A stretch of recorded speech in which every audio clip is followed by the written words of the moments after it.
Tech Talk with Matthew Dickerson. Matthew Dickerson. Tech Talk. Sit back and relax. It's time to talk technology. Hello, dreamers. Come on and join us as we all shift our gaze to a point just past the horizon, to that space in the future that lies just around the corner. Welcome to Tech Talk with Matthew Dickerson. Now, in today's episode, we're checking in on the latest EV updates. And there's good news for pickup truck and Ute fans alike. And if you're still umming and ahhing about purchasing house batteries, we've got some helpful news for you. And we'll see how AI is helping out neurologists and policemen alike. But before all that kicks off, we should welcome our tech guru to the microphone. Welcome, Matthew Dickerson. I've been trying to get faster research, James, trying to do my research faster for these segments. So right. I thought it was time to upgrade my notebook. I don't like going more than 3 years before you upgrade your notebook because technology changes so quickly. Yeah. But I've been frustrated to no end this week trying to buy a new notebook. And I have one basic requirement in a new notebook. I want everything. Okay, so don't ask for too much. That's right. And it seems like a reasonable request. One with a lot. That's right. I want to get a hamburger with everything you've got. Yeah, right. All mixed. I don't care how high you have to stack it, all mixed together. So obviously I've gone for the latest Core Ultra 9 285HX chip because that's the latest from Intel. So you want the fastest chip. But the thing that got me frustrated was the screen. So I want my screen to be 4K. My current screen's 4K, so I want a new screen with 4K. But I remember back to the probably mid-2000s, I had this beautiful Toshiba. Toshiba used to be my favourite brand of notebook. They don't really do notebooks anymore, so I've had to change my brand. But I had this beautiful Toshiba tablet, which I could spin the screen around, fold it down on itself, get my little stylus out and write on it. But it had a SIM card built in, so I could have that always connected, just like a modern tablet that you would buy now. Yeah. So that seems fairly simple. And my current notebook doesn't have that capabilities. And I thought, well, I can't remember why I couldn't get it at the time, but surely by now. Now when you're upgrading, you're definitely doing it. So all I wanted was a 4K screen, a touch screen, because it's handy to have a touch screen on your notebook, and a SIM card or some type of eSIM, some type of mobile broadband capability. Well, those three items in the screen are mutually incompatible. Oh. So I could have 4K and touch, but if I had 4K and touch, I couldn't have mobile broadband. Why? I say, why? Why not mobile broadband with 4K and touch? So you can have your Supreme Pizza with the mushrooms and the olives, but you can't have the anchovies. Well, I don't want the anchovies anyway. That's fair enough. But if you have the anchovies and the mushrooms, you can't have the olives. So if I went for the mobile broadband, I had to cut the screen back to 1920 by 1080 rather than 3840 by 2060, and I could have that and non-touch. Supposedly, I said, look, this isn't good enough for me. I want an explanation. I want to know why.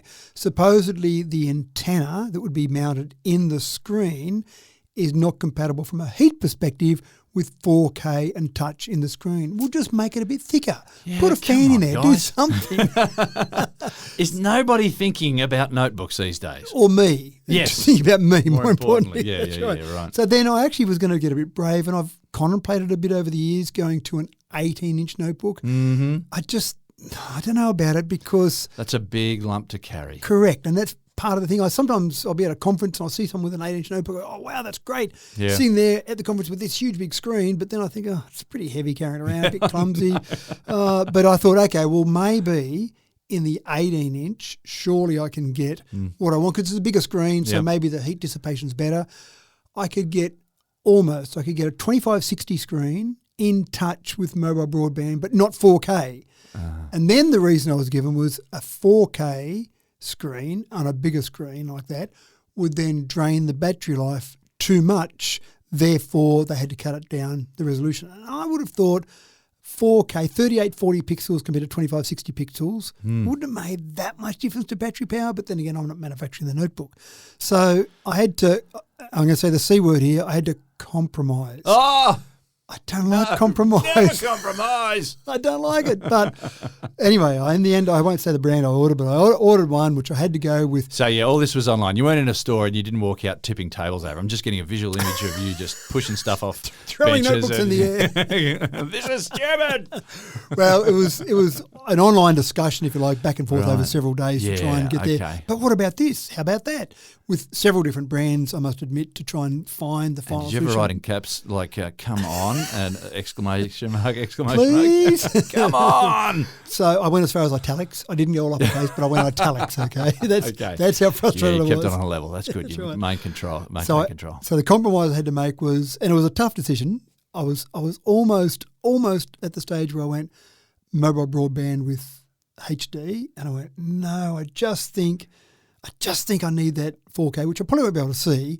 Getting older now, my eyes, I've got glasses, I probably can't tell the difference between 4K. But if you know that you've got less than 4K, you know that. Every now and again, I'll see a little line on the screen. I go, look at that line. It's a little bit squiggly. If I only had 4K, I'd be right now. So, and I want to touch. Touch is handy. I don't use it that often. When I do use it, it's almost a natural thing. You just go to the screen, and I've done that on other screens sometimes. Absolutely. I go, I'm using the keyboard and even the arrow buttons and all that sort of stuff. Yes, I use those. But then every now and then you reach out and use the screen. You just touch the screen. So I had had to have that versatility. Had to come with the next model that comes out. Surely they'll have nailed it. Surely by 2026 or maybe.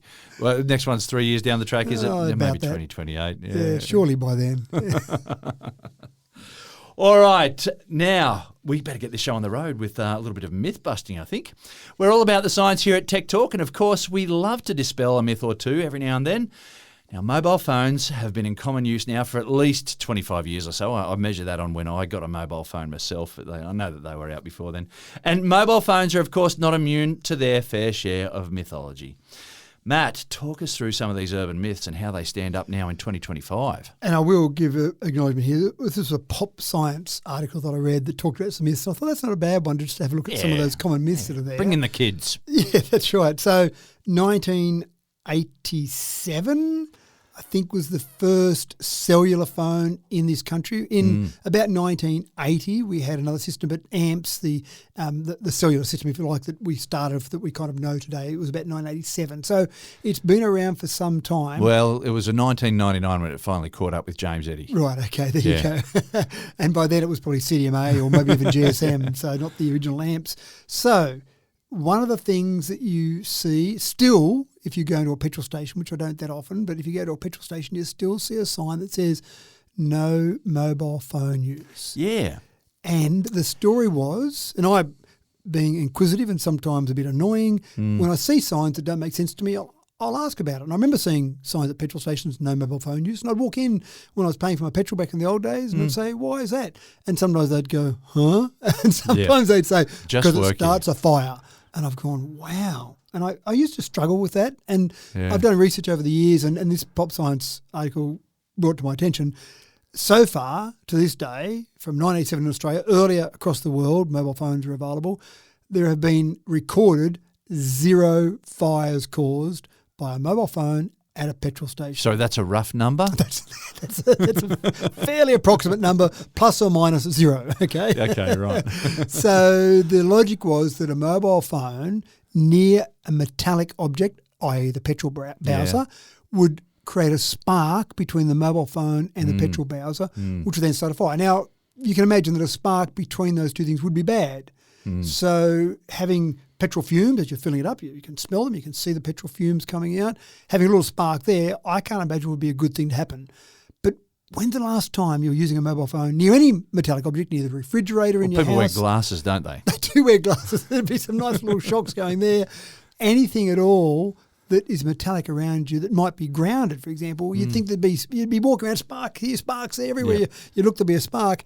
You would know someone who got that spark, or at least it might have happened to you. Yeah, that's right. And if you get out of the car and your phone's in your pocket, and it gets a phone call there, because obviously they're saying don't use your phone, but if it's that bad an issue, then even a phone in your pocket could spark across to the bowser and start a fire. The one that made me laugh the most was one day I was at a petrol station, and the guy was around the corner from where you walked into the actual unit, and probably all of 5 metres away from the bowsers, having a smoke.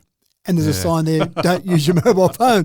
And I actually said to him, so you're worried about the mobile phone starting a fire, but I know I was far enough away with my smoke, fair it was enough. okay. Yeah, So no, don't right. flick it in that direction. But we know that Jamie Heineman and Adam Savage on Mythbusters tested this one. They did, yeah. 20 years ago at least. Yeah, that's right. Yeah. And it would have been one of those great ones where people sent in, what about the myth around that? And so they did try in their words, blow up. They like blowing up things. Well, they set it up to succeed, didn't they? They did, exactly Yeah. right. Every that was possible biased way. science. They were trying to get it to work. That's right, and they couldn't. So that's number one myth. I've only got three to hit you with. That was the first one, was definitely, positively, no recorded incidents. I'm pretty confident you can use your phone near a petrol bowser. You may be distracted, so it may not be a good idea because you may not put it in the actual petrol tank correctly. You may be distracted. I accept that. Yeah. But starting a fire, it's not going to happen. You've heard it here first. Not unlikely. Not. And we don't want to going make trouble for petrol station attendants, but if you were to ask them about it, I wonder what answer you get. That's right. And do that next time you go in. Ask them about it. Say, James said. Now, this next myth. I know. We've talked about this before, and I'm sorry I'm going to perpetuate it, but let's go. So when you talk to manufacturers, when you talk to people that run various sites that explore myths or conspiracies, to this day, apart from the conversation we're about to have, to this day we've got no conclusive evidence that our phones are eavesdropping on Only us. anecdotal evidence. That's right. Yes. Which anecdotal evidence sounds like a bit of a contradiction there. Yeah. So we've tried it. We've done the experiment. Fully accept, yes, that that my scientific basis is very loose. That's right. Now we've done it. We tried the experiment. For a week we said words around our homes. And we came back and compared results, and they were the opposite.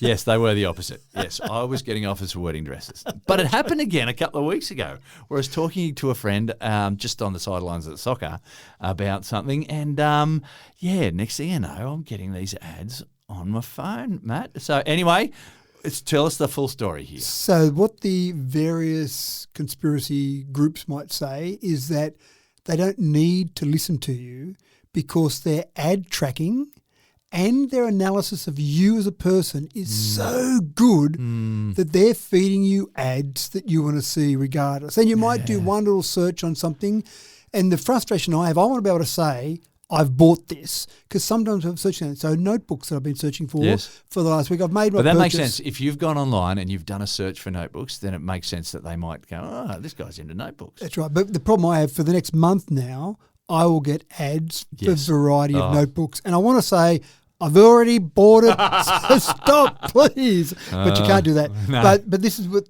the general discussion is that all of the algorithms, all of the things we look at, all the things we click on, everything we do on all of our social media apps and on the web, there is so much data being scraped from our lives that the advertisers are feeding us information. They don't need to listen to us. So I know it's one of the things that people do discuss and do debate, and I'm about 98% on this one, so I'm not 100%. I'm less confident on this one than I am in the petrol station one. Right, okay. Yeah, okay. Only 2%. Yeah, that's right. But again, I'm not into conspiracy theories at all. Can I just qualify that? But this one, we're being tracked. I'm sure of it. So keep an eye on that one there, and just try and think of what you do in your general day-to-day life and see if there's other ways that those might pop up. Well, why did that pop up? And again, do the experiment that you and I have done where you think of a random topic that you're not going to search for, you're not going to type in. It's something that's completely not on your agenda anywhere. So pick some random topic and then just say that around the home for the next week and see if you get any ads that pop up. Yeah. Put it to the test. But look, I'll just qualify that as well. I don't believe in ghosts. But my father-in-law did explain to us at one stage in the house that we lived in previously that there was a little girl that was wandering around downstairs, in the evening, the late evenings and all that sort of stuff. We had a ghost. I wasn't buying into that at all, but I was especially cautious to make lots of noise and turn on the lights if ever I went to get a drink from the kitchen at 2 o'clock in the morning. Good. Now, the last one is one of those ones where you see some people who are absolutely obsessed about closing every app. So they use their phone for 5 minutes and then close all their apps down. And I've said to them, so why are you doing that? I'm saving battery power. Now, manufacturers, if you like, let's pick the two main ones, so Android and iOS, both say that the process they have in place for their apps is so clever that it actually uses more battery power to close and open your apps, Really? then leave your app open in the background, because when you're not using it, it goes into suspend mode. So then when you open it up again, it actually takes less battery power to open that app back up again. Now, if you've got an app that you use once because I'm going for a holiday and I'm going through this theme park and there's an app for this theme park and I'm going to use that once in the next 5 years, I'd say, sure, close it down. But if you've got something that you use on a semi-regular basis and you use it and then you just minimise that while you're going to other things, then just leave it sitting in the background. That's okay. Right. There's enough memory on the phone to handle that. It doesn't use battery power sitting there because it's in suspend mode. But I think we get this obsession where on our computer, on our desktop, when we've got apps minimised, they are chewing up some memory. They're probably even chewing up a bit of battery power if you're using a notebook on battery. So you do tend to close those and not leave them all open. But a phone is a bit different. So the software engineers from the major manufacturers say, it's okay, leave it open, leave it suspended. That's better than opening and closing all the time. Well, I wonder how many of our listeners are going to go, yeah, I accept that and just go with it. And some of it's just still going to have this habit where, no, I've got to close this. It's an OCD thing almost. I think it is a bit of an OCD thing that I've got apps open. I don't want those apps open. Same with tabs. When you've got tabs in your browser, whatever browser you use, and you see people sometimes that'll have 50, 100, 200 tabs there. Yep. You do eventually hit a limit and it will say, sorry, you've got too many tabs. Sure, then close them all. But you don't need to waste your time doing it and closing them all the time. And some people will waste their time cleaning up their kitchen bench and other people will just leave stuff lying around on the kitchen bench for days and days and days. I used that saucepan yesterday. Well, I can use it again today, can't I? Yeah. That's exactly right. No, you're not going to put that away or wash it up if you use it again. Put it away and put it in the cupboard, then take it out of the cupboard. That'll waste time. Yeah, so there are a few little myths. The last one, just as a quick little one, is the dry rise trick. Don't do the dry rise trick. If you get your phone wet, I mean, many phones are able to handle being wet now, but if you get your phone wet, then the best thing to do is dry it as much as you can with a cloth, like a lint-free cloth, and then put it somewhere where there's sun and airflow. That's better than rice, because the rice sometimes gets stuck in some of the various ports. Well, there's got to be some dust and stuff from that rice as well that's going to clog stuff up. Yeah, that's right. Yeah, so the starch, all that sort of thing. So all of that. So the whole thing is, I fixed my phone because I got it wet and I put it in some rice and it was all okay. Yeah, it was just going to be okay anyway. The rice really did nothing for it. No, I stuck a wet phone in a bag of rice and it didn't help it one little bit. And could you eat the rice? Was the rice nice and wet then?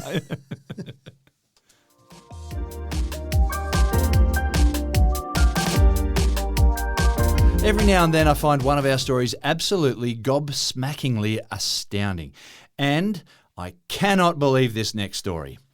Now, AOL, America Online, a major online service provider in the US, is finally in 2025 pulling up its dial-up internet service. Matt, this is going to upset, I think, absolutely no one, surely. No. There are 100,000 people that get upset. There are still approximately... Really? Still getting them boom, boom, boom. I was going to ask, you were unprompted, but I was going to ask for the modem, your version of the modem sound. My version is more like a... It kind of had a little rhythm to it there. Yeah, it was noisy and annoying and slow as all get up. But obviously there are people that are living in the Stone Age so remotely. Well, I think a lot of them they need now their internet. Would be probably going to the sky. So I reckon those 100,000 households would be in remote areas, in regional areas across the US, in places that are underserved by other technologies, or they might be, as you say, just a little bit behind the times. But Elon Musk has tried to solve their problem, hasn't he? Well, you've got Jeff Bezos and Elon Musk out there trying to solve their problems for them. So those 100,000, so they've got to the end of September. They can keep using their dial-up. And then at the end of September, they can look for alternatives. And the sky is the obvious place to look downloading family photos and just go and make a cup of tea while you get one photo coming. So to give you an idea, I want actually just a quick snapshot of the history of that. So if I go back to give you an idea, in the 1990s and early 2000s, that's when dial-up was around. ADSL in Australia started coming late 90s. So that was when dial-up was around. Now, the speed of that, 33.6 kilobits per second was the standard modem speed by around those sort of mid-90s. And then you got those modems that were very flash that jumped from 33.6 to 56. And I remember being at a conference one day talking to a gentleman about 56, and he said, that's it. For copper, that's as fast as it will ever get. That's the limit of copper. I went, oh, gee, the limit of copper, that's a big statement. No, that's it. The 56K modem, we've done some really cool things on this modem, and that's it as far as copper's concerned. Now, we all know we've gone a little bit faster than that with copper now. But we, here in Australia, had ISDN, which had 64 kilobits per second, and then 128 kilobits per second. Then we got ADSL, which was pretty exciting when we got to 256 kilobits per second, still on copper, mind you. Mm-hmm. We had cable internet, hybrid fibre coaxial, and then we got the NBN, which had fibre to the node and, of course, fibre to the premises. And so what I get excited about now, when you look at all that, in the middle of September in Australia, NBN's announced some of their new plans, and we will have a fibre to the premises plan that is 2,000 megabits per second download and 200 megs upload. So compare that 33.6 kilobits per second to now we'll have 2,000 megabits per second. So you can download the human genome in your comfort of your own lounge room. That's right, you could. So it is quite incredible how far we've come across that time. But AOL certainly had some significance in the whole landscape. I mean, when they had various services there, about 23 million they had at one stage there with dial-up, but they were a big player in terms of getting on the internet. We had companies like Aussie Mail and On Australia, which then turned into Big Pond with Telstra. So we had some of those companies in the early days. And one of the big issues that we had, from my perspective, living in regional New South Wales, was the exchanges for all of those initial dial-ups were in Sydney or Melbourne or maybe even Brisbane. So every time you made a phone call, it was an STD phone call, a trunk call. And so in today's money, I did trunk call, that's right. I did the calculation. We would pay back in those days about 70 cents in today's dollars, 70 cents per minute just for the phone call. Forget the ISP charge, 70 cents per minute to make that phone call. It was an expensive game back in the old days, wasn't it? So when we were setting up computer networks for clients, we would say, so how important is email to you, given the fact that email was very early and we didn't have a bunch of scams coming in? Yeah. And so some of the really flash companies we used to set up, we'd set them to dial in for their email twice a day. 10 a.m. and 3 p.m. were typically the times. So at 10 a.m. the server would automatically dial up, send any emails they had sitting in their outbox, collect any emails, and disconnect because you didn't want to be connected for too long. Yeah. And then those really big companies, then they'd do it again at 3 p.m. So you could get your email twice a day. See, I'm okay with that because now these days, people say, did you get my email? I sent it like 2 minutes ago. That's right. It's like, no, I didn't get it yet because I didn't check my emails yet. So imagine if someone sent an email back in those days at 3:05 p.m. Do you get my email? I'll ring you 10 o'clock tomorrow morning. I would be happy if emails only came in on Wednesday. The first Wednesday of each month, maybe. So I was thinking about that compared to sending a letter. And if you're only getting your email twice a day, it probably wasn't much faster than sending a letter. You could probably send a letter and be there overnight. And this one, you'd send an email and it'd be there maybe the same day, maybe the next day. So things have changed ever so slightly. Yeah. And I was at a conference one day and gave a talk, and someone put their hand up and said, what's the biggest change you've seen in technology? And there's so many changes I've seen in my time. But I actually think the biggest change that I've seen, if I sit back and think about it, is ubiquity of connection. Just the fact that we have the expectation that we're connected all the time, everywhere, wherever we might be, we're connected. It's just expected, and it's almost a bit foreign. What? I'm not connected at the moment. Do you remember, I survive? Like one of the office ladies at school ever asking you if Mum had the phone on? Does your mum have the phone on? I can call home. Yeah, she's got the phone on. Yeah, you can ring her. We're pretty flash. We've got a phone and connected. You'd pick up and you'd have to talk to the operator. But no, anyway, this whole connection, this ubiquity of connection, we are expected. You are expected to be able to be contacted at any time. That's right. Of the day or night, wherever you are in the earth. So anyway, AOL cutting it off. Yeah. I don't know if there's many other providers across the world that have still got dial-up. Still doing dial-up. Yeah, but AOL, I'm a bit surprised they were still doing it.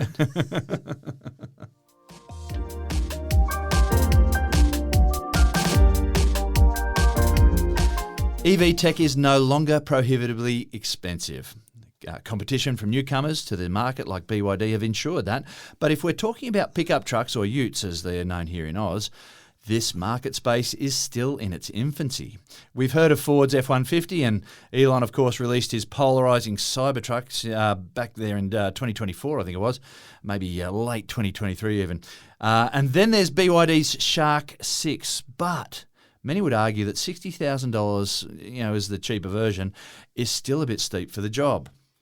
Well, Matt, Ford is about to blow them all out of the water, aren't they? They're making a big bet. The CEO of Ford, Jim Farley, has said, this is our Model T moment. He says this is the most radical change at Ford since the original Model T. Right. It's a pretty big claim to make. Yes, that is, yes.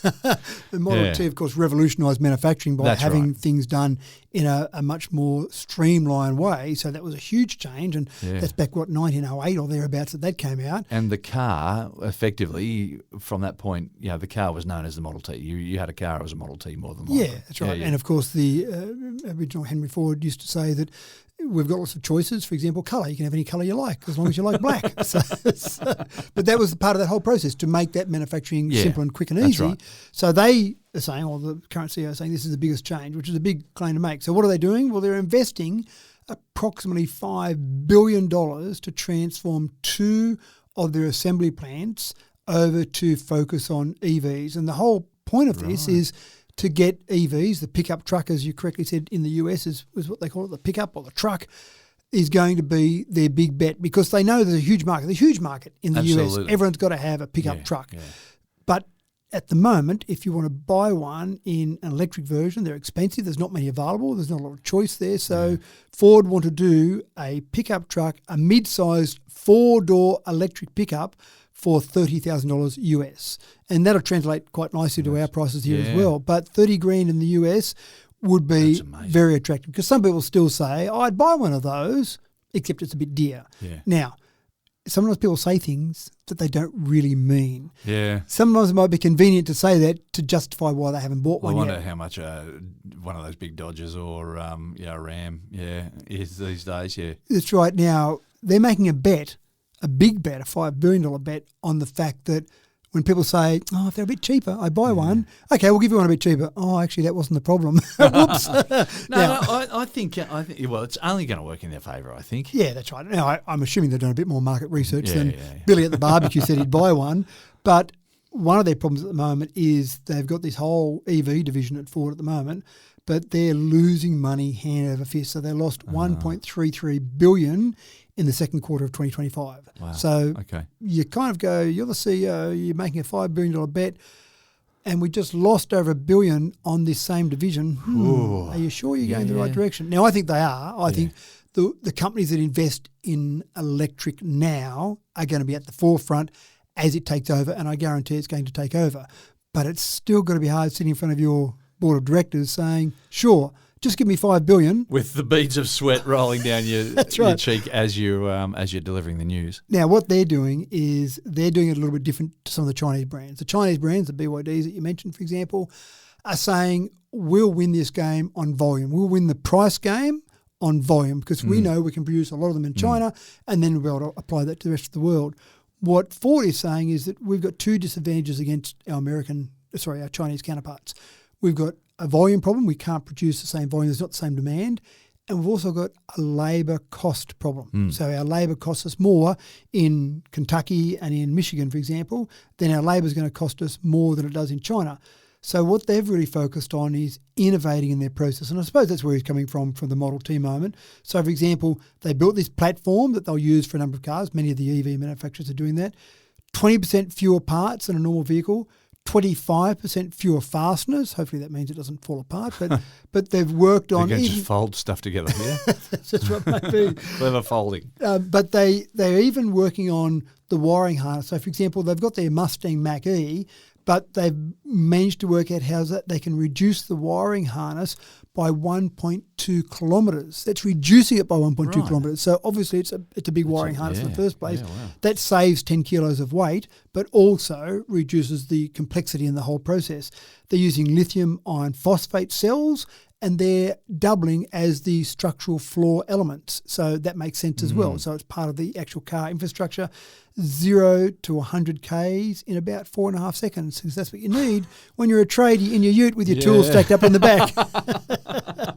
You leave them all sitting on the road behind you as you accelerate from the lights. Yeah, so 40% fewer workstations around the factory, 15% faster assembly time. Really, this is about saying, how can we use everything we've learned in our manufacturing over the last 100 years to make this process more efficient? So good on them. And competition in EVs is what we need because we want more of them. We want better models. We want a whole range of different models out there, and we want those prices down around that 30 grand. For sure.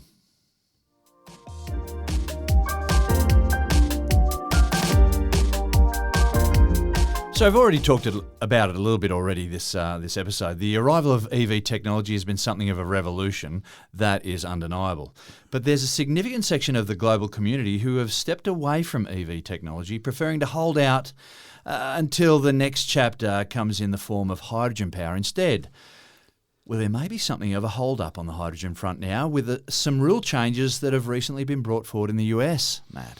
And I'm still in two minds about hydrogen. I think we've talked about it before. I still think EVs are the way to go for light vehicles. I still think there's a place for hydrogen in long-haul trucks going across Australia, for example. Yeah.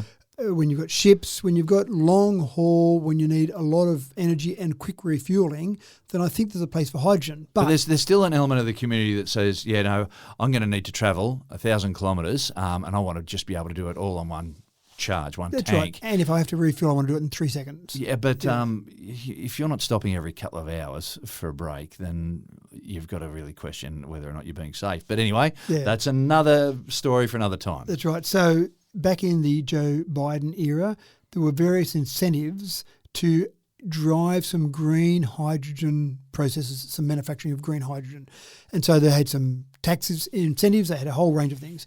Of course, we've now got someone different as president and, surprise, surprise, lots of policy changes. And one of the policy changes that's come in is basically you've got to start these projects, these green hydrogen projects, before the end of 2027. Now, I can't imagine they're a thing that you just do on the back of an envelope and then go and start manufacturing these things. Wow. There's a fair bit of planning involved. So a lot of the projects that were in the very early phases of planning have now said, no, we can't get there by the end of 2027, so there's no point continuing on, we'll just stop. So that's put a bit of a halt on some of that green hydrogen. And there are 3 different types of hydrogen, just before I keep going on that, there's 3 different types of hydrogen. There is grey hydrogen, which is basically hydrogen that's produced with fossil fuel. So you use gas or coal to get the electricity to be able to produce the hydrogen.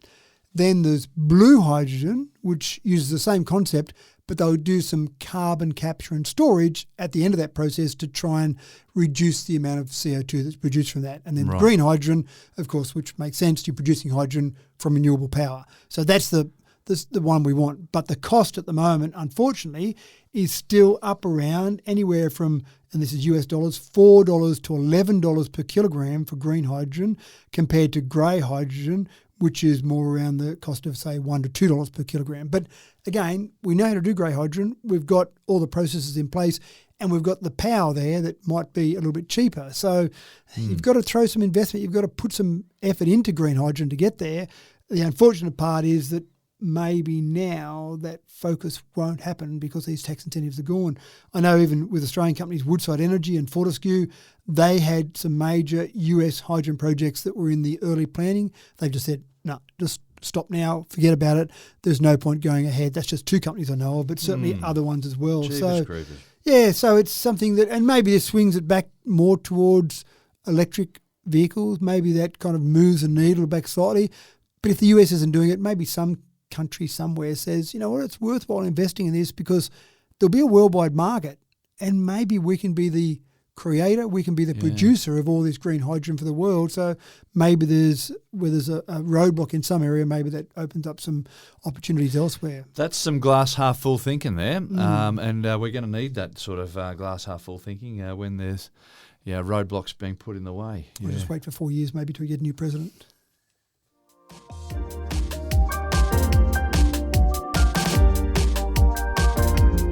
Now, while solar cells celebrated an explosion in the market 2 decades ago, feeding electricity back into the grid has gradually become less and less profitable. So consumers started looking more and more seriously at house batteries. Now, anyone who's been holding out for house battery technology to become more affordable need wait no longer. Tesla's Powerwall is no longer the dominant force in the domestic scene either. So things are changing. Matt, what are the dynamics of the home battery scene? Do it now. It's happening. It's happening now. This is the opportunity. It's certainly been a very successful program, in my opinion, to get to the stage we're at now, where about a third of Australian households have rooftop solar. Which is really significant. It is, isn't it? Yeah. That's fantastic. So we've done a really good job there, but as some of the experts in inverted commas tell me, that the sun doesn't always shine. What? So we've got apparently, and the sun does always shine. Have any electrical engineers thought about this? That's right. So the sun's always shining, but not on my spot on Earth all the time. Yeah. So we have more solar production in the middle of the day than we do in the middle of the night in Australia. So that makes sense. So what do you do about that? Well, in the past, it didn't matter that much because we still needed more electricity in the grid, but we're getting to the stage now where we might have at certain times of the day enough or even too much. Sometimes you'll drive past a wind farm and you'll see a couple of the turbines not spinning. And I don't know every time, but I reckon most of the time you see that, they've actually put the brakes on that one and said, we don't need the power at this particular moment in time. Don't keep spinning and trying to supply power to the grid. We don't need it anymore. In fact, sometimes electricity providers get charged for putting power into the grid. So you're not going to do that. You're just going to stop it spinning to stop that. So with all that excess power, you've got a few options. You can just go, well, I'm producing too much power, whatever. I'm not getting paid the same as I used to, whatever. Or batteries. Now, batteries in the past were still expensive, and I still think it was better to have your pricing, your amount you got paid and the amount you paid for electricity, getting the right plans, you're still probably in front. But now I think we're at the point where if you've ummed and ahed about it for a while, then do it, then absolutely do it. And if I look at me personally, I've actually been holding off until you get three-phase. So my house has got three-phase electricity, and all the battery providers have been single-phase. And to set up single-phase batteries on a three-phase system was just more complicated than it needed to be. Yeah, okay. But now, finally, there are some companies who have got three-phase. So that's exactly what I'm doing at the moment, is going through and choosing which one of those to add on to our household, because we've got 10 kilowatts of solar, so why not take advantage of that? Well, we actually dipped into our coffers and splurged and put batteries onto our house. The change in the electricity bill, and we've seen these go up. These electricity, we're being charged more per kilowatt hour these days, and I've been noting that as well. The difference is significant now we've got batteries on. Yeah. So it's quite incredible. So it's a bit of a boom happening. There is a cheaper home batteries program which started on the 1st of July in Australia. So you do get some rebates for them as well, but the price has come down significantly. That's a big thing, yeah. The price of solar has come down, the price of batteries has come down. And we knew that it would. Yeah, absolutely right. And so now when I put 10 kilowatts of solar panels on initially, I did do an ROI calculation to see how long it would take me to get my money back, but we were getting paid 66 cents per kilowatt hour back in those days, in the glory days. So the payback period was only a couple of years from my perspective. Yeah. And now the price of, and keep in mind, I paid about $54,000 for 10 kilowatts of solar panels. Wow. Prices come down significantly now, so you're not getting the same payment, but because it's so much cheaper, when you do the calculations, to put solar and battery on, you're probably getting a 3-year time frame to pay that back at most. And that's assuming electricity prices stay the same. So to give you an idea of how much it's changed, where in this country, the amount of batteries that were installed across 2024 was about 72,000. The estimation for the number of batteries that will be installed in 2025, based on activity already, is about 220,000. So obviously people have gone, yep, time to make it happen. Federal rebate helps that a bit as well. The pricing helps that a bit as well. Electricity prices going up certainly helps that as well. If I'm a battery manufacturer, I want to see those electricity prices skyrocket, so everyone comes to me and wants to buy those. Yeah. But we're getting more and more batteries installed, and it's actually quite clever from a government when you think about, say, all the solar panels we've installed. You can go and build a great big solar farm in one spot, or you can build lots of tiny solar farms across a whole bunch of different spots. It's the Google model. Why would you have a big mainframe when you can just have a whole lot of little tiny desktop computers with their hard drives all doing the same job? That's right. So it makes sense. If one busts, then you can just replace it easily. But this is different. I don't think we have that sort of level of damage with the solar cells. No, we don't. Yeah. But we're spreading that out makes a lot of sense. Yeah, spreading it out makes sense. Now, the second part, and I haven't investigated this very far, I've only had a couple of conversations with people, and I don't know if you've looked at this either, but once you get battery capacity, in particular if you get some spare battery capacity, you can start to trade the market. Yeah, that's what we're doing. Exactly, yeah. Perfect. So there are apps out there that allow you to control this, because you can then start to sell when the pricing's most attractive. So you've got some excess electricity. Oh, I've generated more than I need. Yeah. Oh, look at that, the price of the market. Now, I've seen people who've manually gone and done that, but of course there are apps to do that now. Sure. So you can let an algorithm say when it's above this price, start selling it back to the market. So you become an electricity provider. That's right. It's fantastic. And the other part I like about all of this is that I've got a bunch of UPSs around my house for various electronics there. And I hate to count them, but it'd be easy to be 10 around the house for different things that I want to make sure they're both protected and running in a case of a blackout. You've got a battery on your house, you've effectively got a big mother battery backup unit for your house. Exactly, yeah. So you get a blackout, you get an interruption to power, and you go, I can keep watching the TV, I can keep doing whatever I'm doing, it's all okay. Well, I was talking to my brother in Sydney, and they had a blackout, and he said they didn't even realise. Yeah, there you go. Yeah. Yep. But look, there's an element, and there'll be listeners out there who are still worried about house fires and these things catching on fire. Now, from what I gather, I think, if you do your research and make sure if you're going to buy a battery, lithium iron phosphate is a safe form of the storage of power. So they don't catch fire, from what I understand. I think the big manufacturers that are well-credentialed, do their research properly, are incredibly unlikely to catch fire. I think what happens is you get some cheap scooter that someone paid $50 for, and it catches fire, and they go, "Look at that!" Wrong charger with it, that's right. And then they say, "Look at that! All of these devices running on batteries, they're all going to catch fire." I think if you buy a good quality one, and you would logically put it somewhere where it's less likely to cause damage, so you can put them outside your house. You don't have to have them inside. So if you're really worried about that, just have it a couple of metres away from your house, and if it catches fire, it burns the grass and maybe a nice little picnic area, but doesn't burn your whole house down. Yeah, but no, the lithium iron phosphate is a new form of the lithium battery, and it's much, much, much, much, much, much safer. How many muches was that? Well, yeah, I could throw another one in there. Much safer. So the other interesting thing is that the Tesla Powerwall was a bit popular in the early days. Yeah, very popular. And I remember when I bought a Tesla, at one stage I said, "Can I get a deal on a Powerwall and a Tesla, doing them together, some sort of bundle deal?" And they went, "No, they're both so popular, we don't need to do a deal." They might change their mind now because Tesla has dropped from number 1 in the market in Australia down to number 6. And a couple of reasons for that. One, there is no doubt about the brand destruction that has been caused by Musk being associated with Trump has hurt their car brand and it's hurt their battery brand. So absolutely, that's without a doubt. Having said that, we've got some other players now. SIG Energy, Sungrow, Alpha ESS are all very strong in the market here in Australia. And again, three-phase. So some of those provide three-phase batteries as well. So there's some good competition now. Tesla had it on their own for a little while, but some good competition.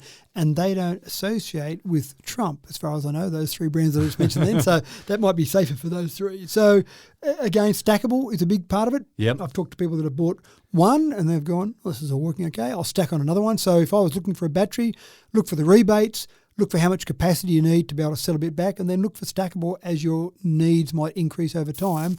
You can then start to stack those batteries on. So it's a pretty exciting time. It is exciting time. Yeah, get into it, folks.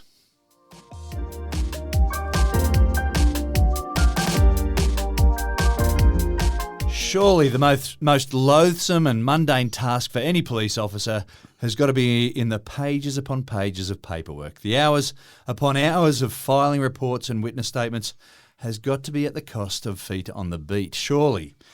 So if AI had the power to do some real good, Matt, what do you reckon? Yeah, why not? Let them get involved in some police investigations, because we want police on the street. We don't want police doing paperwork. We don't want police doing some mundane tasks. We want them out there on the street. We feel safer if we're law-abiding citizens. We feel safer with police out there. When you see them out there, that's right. Visual presence is an important thing. If you're not a law-abiding citizen, you don't like that, and that's okay. I'm quite comfortable with you not liking being the fact uncomfortable. That's right. So Jersey, which is a little island or a little channel island near the UK there, has, and size-wise, I've got a new SI unit here for you. So Jersey's about 119 square kilometres, which is about the same as Swimming pool? Canberra. Okay, all right. Yeah, so if you want to get an idea of that. So it's a single Canberra. A single Canberra, that's right. Okay. A single unit there. So a built-up area of Canberra Gotcha. is the same as Jersey, the island. So it's about 14 kilometres by 8 kilometres. So fairly small, a bit isolated, but crime is a real problem. So the Jersey police spent £1.8 million investigating youth-related crime in 2024. That's just on one segment of crime. And that seems like a lot of crime for a population of about 100,000 and an area about the size of Canberra. So they're using AI to do a few things. First of all, they're using AI to transcribe witness interviews. It's a lot easier for people to read through those, search for keywords when you've got it all transcribed. In the past, you had humans transcribing those interviews, not always police officers, but people involved in the police force. So the first thing they've done is that. Then they're starting to use AI to boost efficiency by then comparing some of these witness interviews, some of these AI transcribed interviews, looking for anomalies. James said that Mary left at 10 o'clock. Mary said that she left James's place at 9 o'clock. Oh, that looks like an anomaly. Let's look at that a bit further. Now, you see police shows and you see sometimes there'll be the moment, whether they're based on real life stories or fictional stories, it'll be, aha, we've picked a little discrepancy here. We've picked a little lie. Does that helps when you've got a script writer? It does. It does. Yeah, in the natural world, I think how many of those little things have slipped through? You know. Well, I saw one the other day where the guy's alibi was that he went jogging with another gentleman each night. They did a 10-mile jog, which seems like a fairly decent sort of jog. A 10-mile jog. So his alibi for not committing this particular murder, and this is a real life story. This wasn't just a fictional story. Was he went jogging with Jimmy. Surprise, surprise, the police went and interviewed this person. Oh, did this person go jogging with you? Yeah, we do it every night. But the other night was a bit funny. He had a stomach bug, so he only jogged for a mile and then went home. Yeah. Gee, the alibi you just gave us just revealed the fact that you weren't where you said you were. So straight away you had opportunity at the time and you also lied a little bit. So anyway, they kept going further and found out he did the crime. So picking up some of those things, I reckon AI would be very clever at that because it would just be looking through raw data. Yeah. And when I talk to treating someone... all the data as the same. And that's right. Yeah. When I talk to someone and they tell me something, I kind of tend to believe them. I think this person in general... Bias is something very difficult to let go of completely. It is. Yeah, we try to be unbiased in a lot of things we do, and people say, yeah, I'm trying to be impartial. But there's just this inherent tendency that humans have to lean one way or the other just slightly. Yeah, yeah, that's right. So I think that's a good process. So essentially they're using AI in as many ways as they can, investigating, transcribing, even looking at some of the information, and they hope that all of this will just help reduce their investigative backlogs. And you can imagine we've got all these interviews on tape. Let's just go and let AI transcribe those and then go and search those and look for things. So opening up old cold cases, one little thing that someone missed, or maybe there was a different interviewer that interviewed these three witnesses compared to someone who interviewed this other one because something else happened, and they don't hear the same story, but AI just takes all that and looks at it all. So I think we're going to see AI much more in policing, and I think the important thing, the crucial thing here is a bit of human oversight at the end. We don't want to see AI going, yes, the butler did it, and then no one actually checks to see whether the butler did it. So, if there was even a butler. Maybe there wasn't. So I think the idea is really just to see how we can take some of that resource-heavy workload away from humans and give that to AI.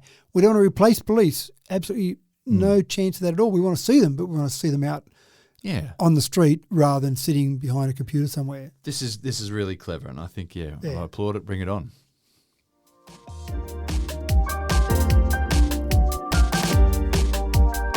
So let's take a moment to pay our respects to the humble knee joint. We all take for granted the role of our knees, but they bear all our weight, don't forget, even when we're off balance, and they have to do their work sometimes all bent out of shape. And they do this for about 80 years or so if we allow them to. An amazing joint. And when it goes bung, we need some sturdy technology to restore it back to a workable state. Matt, what tech news do we have for sufferers of chronic knee pain today? Well, you'd think we'd be talking about modern new knee replacements or knee replacements that make us like the $6 million man to make us run faster and stronger. I think the fact that we can reconstruct knees is amazing. It's incredible, isn't it? If you actually talk to someone who does these things, an arthroscopic surgeon, I think they're called, it is an amazing sort of a feat to reconstruct a knee. But people who have had knee reconstructions, I'm fascinated by how quickly they're out, up and about, they're walking and pain-free. Suddenly they go, wow, I've got some pain from surgery, but the knee, it feels fantastic. So love all that. But the last resort, as I've talked to many doctors about, the last resort is the knife. If you can work out some ways to solve problems before you hit the knife, that's going to be better. So sorry to all those surgeons out there, but other doctors have said, no, you don't want to go to the knife if you can avoid it. So knee osteoarthritis is a big issue. 5 million people in the UK are affected by this right now as we speak. And there's been a little solution that actually helps before you need to go to the surgeon, and also before you need to go to pain medication. So for a lot of these people, they're not at the level where they need to go to be put under the knife. Again, if you can avoid that, that's great. And so what they've done in the past is they've said, take these drugs, and people have taken the drugs, they can't feel their knee, everything's fine. But you don't really want to be on a steady daily diet of drugs to attack some knee pain, for example. So they've if you don't have to, Not if you don't have to, that's right. So they've got this little smart sleeve, 1 hour per session, 5 days, maybe 7 days a week, but 5 days a week seems to do the job. And all it does is does some electrical nerve stimulations with certain electrodes that are printed on the inside of the sleeve around the knee. And what those do is that stimulates the nerves to the point where they're effectively blocking the pain. So it doesn't fix the problem. The problem still exists in the knee. The knee's still got some issues there, but as long as it's not affecting our day-to-day life, in other words, we can still use it mechanically. Yeah, okay. And we don't feel the pain, happy days. So keep using it and away you go. So they're at the moment, as we speak, in a 12-week clinical trial. They've got 80 participants from 45 to 75 years of age, and doing this, the early results are fantastic. What they're really trying to fine-tune this whole process is how long do you need to leave it on each day? And if someone said to me, you can take one pill which takes 5 seconds to swallow, or 1 hour sitting still with this knee sleeve, you might go, just give me the drug because I haven't got time to sit around for an hour. But how long do you need? Can you use it while you're walking around still? Does it block it then and then effectively blocks it for the rest of the day? Well, and to what degree can you use it? Can you use it while you're playing sport? Yeah, exactly right. So all of those things are being worked out in the trial. But I think it's something that we probably haven't explored enough. We've kind of got the hang of taking drugs to block pain. We have a headache, we take various headache pills, and we've kind of got a basic understanding of that. But using nerve stimulation to block pain, I don't think we've really explored that anywhere near the level that we could. So this is the first step for many in working out a way that we might be able to prevent some knee surgeries and prevent the use of drugs. To give you an idea of how much it's worth, and this might be bad for the drug producers, but knee osteoarthritis medication in the UK alone generates about £200 million for the drug companies. So it's a big business. Yeah, so they may not be business, happy about this particular concept, or maybe they need to get in to start selling these knee sleeves as well. But they do like the idea they're selling these drugs continually, I'm sure. Well, we already see, you only have to go for a walk through a shopping centre and you'll see a bunch of people who've got various things on their wearing on their knees to give them a bit extra support. Yep. It's a common thing. Yeah. Well, if that thing is then doing some, giving some electrical impulses that are bringing some pain relief as well. Yep. Yeah, it sounds fascinating.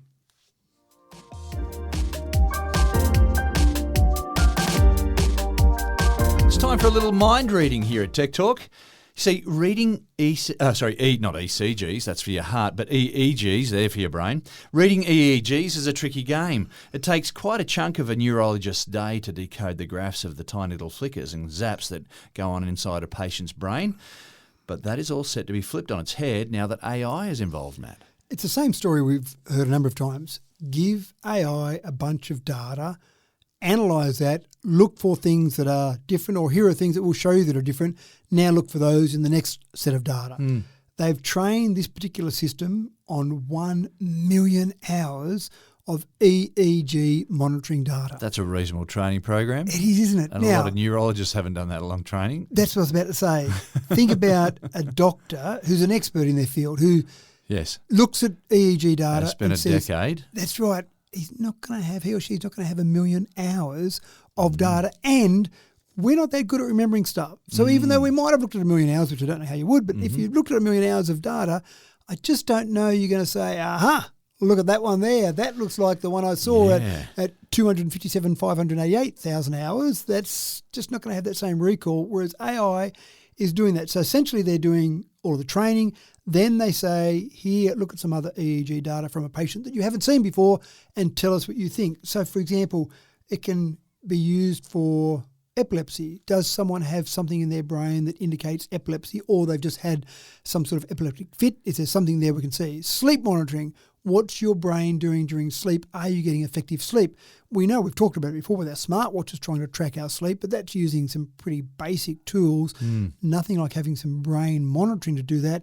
And I started thinking, it wasn't in the story that I read and the research I did for this, but I started thinking about now with so many sporting codes doing HIAs, head injury assessment. So you get hit. I saw it happen in cricket recently where someone got hit on the grill and they had to be taken off 11 days. I think there was a protocol they couldn't play for. Yeah. And that's just let's come up with a time frame. 11 days seems like reasonable on the research we have.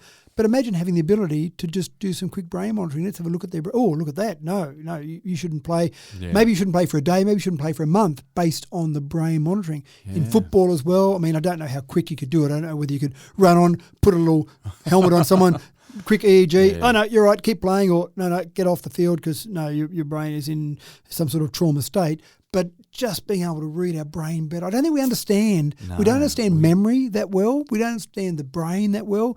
It's a bit complicated and confusing. Things like CTE we're still learning about a lot and still got a lot of questions about CTE. So that's why people are being so careful now in sports. That's right. So that might be absolutely spot on. People that we know have got CTE. So in Australia, Wally Lewis is a big proponent of saying we need to protect our brain a bit better. Someone like that has said, I've got CTE or was being diagnosed with that. Let's look at the brain, the EEG data from that brain compared to someone of a similar age that hasn't been playing a sport that has your head bouncing off other people at high speeds and see how that looks and then start to compare that. And then in sports people at a younger age, you could start to look for those signs because you've got so much data there and say, actually, you're 25, you're still in the peak physical condition. Find a sport that doesn't involve you having your head contact other people. Yeah, darts. It seems much safer, that's right. Not a lot of head injuries in darts. Maybe a bit of overweight and alcoholism, but not too many head injuries in darts. But it is one of those things, I think, that we will find incredible ways to use the power of AI. And when I think about the power of AI, I really do think about that absorption of so much data to be able to analyse that going forward. Let us be the creative ones, let us come up with the different left field ideas. Let something like AI that's really good at analysing bulks of data. Do the legwork. That's right. Do the legwork. No one wants to do that. Go and look at all those scans and tell me what you find different about those.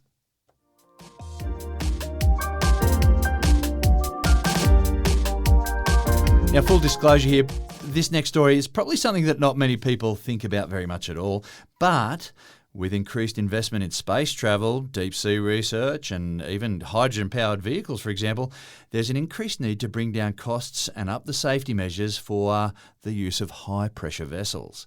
So, Matt, 3D printing high-pressure titanium gas tanks may be one of those tech advances whose significance is barely even acknowledged in the future. And I think the significance isn't acknowledged, but it's really just a demonstration of how far we've come with 3D printing. To give you an idea, so this is a 3D printed titanium tank. It's about 640 millimetres in diameter, holds 130 litres of whatever you want to put in there, whatever volume of surface or substance you want to put in there. It can handle a pressure about 330 times normal atmospheric pressure, and it can handle that at negative 196 degrees Celsius. So it can handle from some conditions it might encounter, maybe in space, for example. So fantastic. But to develop this, and if you needed for your spacecraft to produce a device about this size, typically you would have a lead time for that. Someone walks in and says, I need one of these. Sure, come back and see me in a year. Because you'd need to develop the whole process of that, do some testing. You'd need to forge that. You'd need to work out that whole process and say, there it is.